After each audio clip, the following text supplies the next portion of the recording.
প্রজ্ঞান ফাউন্ডেশনের অন্তর্গত ওয়ার্ল্ড যোগ অ্যান্ড মেডিটেশন একাডেমির উদ্যোগে ভবানীপুরের প্রজ্ঞান ভবনে আয়োজিত হতে চলেছে একটি বিশেষ ৩ ঘণ্টার বিনামূল্যে কর্মশালা।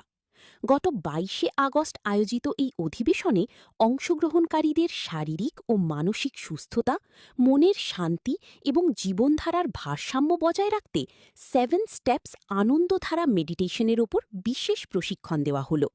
একদিন আগে এসেছিলাম, মাঝখানে হয়তো গ্যাপ হয়ে গেছিল, কারণ কি আমি রিয়েলি অ্যাডমায়ার করি ডক্টর আগ্রওয়ালকে, and because of that I keep coming if feasible. সবসময় আমার পক্ষে সম্ভব হয় না, but whenever I come I'm really impressed and inspired by him and ওনার মেডিটেশনের ধারা যেটা আজকে উনি আমাদেরকে বললেন, রিয়েলি ফলো করলে নিশ্চয়ই।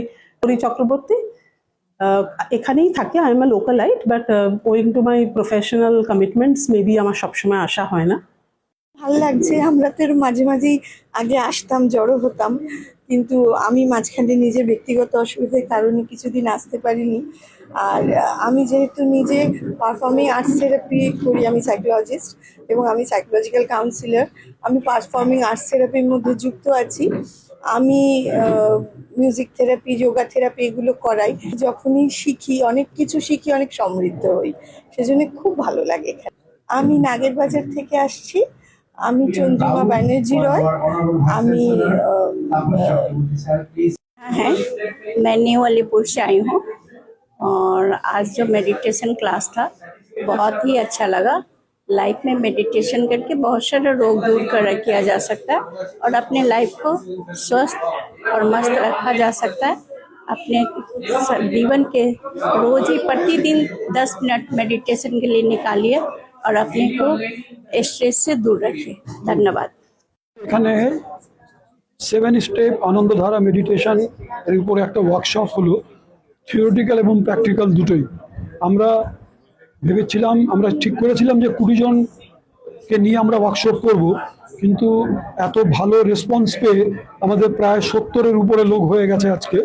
তাদেরকে এই ওয়ার্কশপ অ্যাটেন্ড করানো হলো এবং তাতে আমরা আমাদের যে 7টা স্টেপ, বিভিন্ন স্টেপ দিয়ে আমরা নিজের মনটাকে, নিজের শরীরটাকে কিভাবে শান্ত রেখে আমাদের কনসেন্ট্রেশন কি করে বাড়িয়ে, কি করে আমাদের কার্যক্ষমতা বাড়ানো যায়, তার উপরে আজকে এই ওয়ার্কশপটা হলো। এবং এই ওয়ার্কশপটার মধ্যে যেটা শেখানো হলো সেটা যদি লোকে প্র্যাকটিস করে প্রতিদিন 15 মিনিট অন্তত, তাহলে তাদের জীবনটা পুরো হয়তো 21 দিনের মধ্যে ট্রান্সফরমেশন আসতে পারে। এই উদ্দেশ্য নিয়েই আজকে করা হয়েছিল। আমি ডক্টর সুরেশ কুমার আগরওয়াল, প্রজ্ঞান ফাউন্ডেশনের চেয়ারম্যান। মেডিটেশন চিরকালই গুরুত্বপূর্ণ ছিল। মেডিটেশন মানে হচ্ছে ধ্যান, যে কোনো কাজ করা, খুব মন দিয়ে কাজ করা, এটা চিরকালই করা উচিত। এখনকার যুগে আরো বেশি হয়ে গেছে, যেহেতু আমাদের ডিস্ট্রাকশন পয়েন্টগুলো বেশি হয়ে গেছে। এই বিভিন্ন যে সোশ্যাল মিডিয়া, এই সোশ্যাল মিডিয়ার জন্য আমাদের মাইন্ডটা ডিস্ট্রাকশনে চলে যাচ্ছে। এই ডিস্ট্রাকশন থেকে দূর করার জন্য আমাদের মেডিটেশনের গুরুত্বটা আজকের দিনে আরো বেশি হয়ে গেছে এবং প্রতিদিন এটা প্র্যাকটিস অবশ্যই করা দরকার। কলকাতা ভবানীপুর থেকে শম্পা ঘোষের রিপোর্ট, সল্টলেক বার্তা।